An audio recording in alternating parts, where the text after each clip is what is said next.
Import your modules.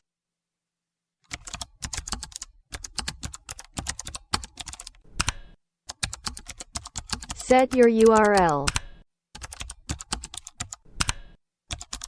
Make a request and parse the response as HTML.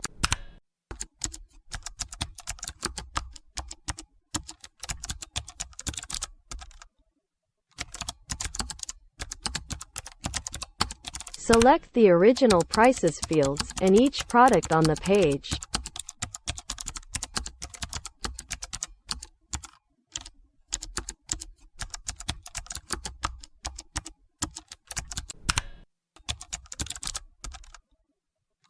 Loop through the products.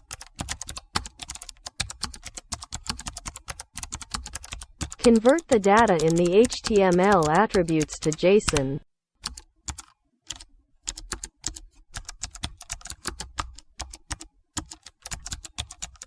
Print the product